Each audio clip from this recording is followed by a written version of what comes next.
Hey guys, this is Mister and welcome to another one of my speed paints.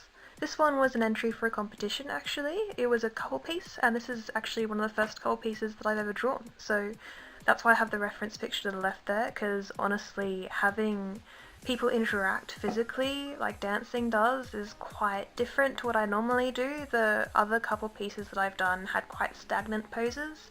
So the thing that I was mainly focusing on for this piece was the motion and the interaction of the two bodies, because I really wanted to make sure that it looked like they're actually together, which is why I've drawn the two bodies together. Oftentimes in speed paints I see people drawing the two characters separately and then sticking them on the same page at the end. For me that doesn't work very well because that makes them seem very disassociated, and that happens quite easily with my style anyway because I have quite a stiff stylization. You can see that in this piece later on especially I've made my shading a little bit smoother to actually hopefully mimic the motion that the stance has, because I want it to be quite a smooth piece.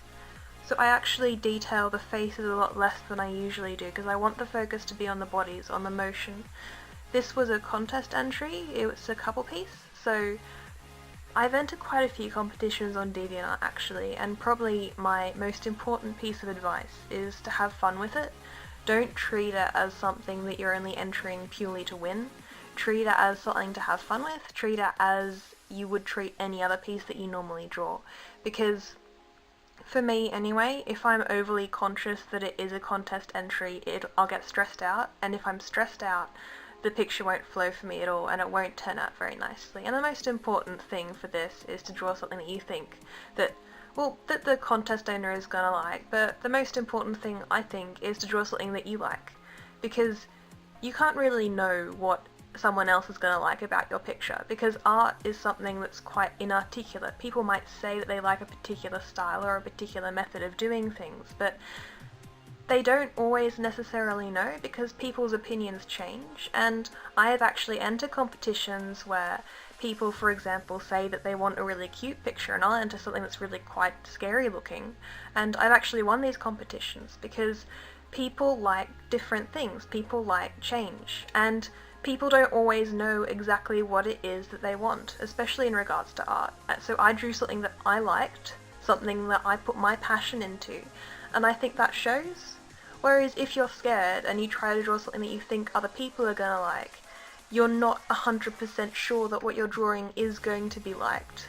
And that makes you scared and less confident, and the less confident you are, for me anyway, the less confident I am, that sort of shows through on my piece and makes it look quite stiff and not something that I like. So anyway, this is a really fun piece for me to draw. I've rambled a lot about other things, but as the first couple piece I really enjoyed it and I love drawing those angles, and as you can see it was quite easy for me to get that colour scheme to work because you got the two characters with the complementary red and green.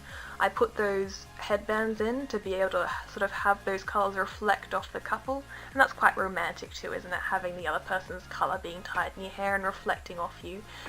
Just like, you know, how their personalities reflect, or something beautiful and metaphorical that I can't really think of right now. The yellow in that background there complements and ties the red and green together. You'll often find in some tutorials that they say that you usually have 3 colours for most colour palettes. So the yellow is close to the red and complements the green blue quite nicely. So yeah, anyway, hope you enjoyed this ramble, and yeah, see you in the next video guys.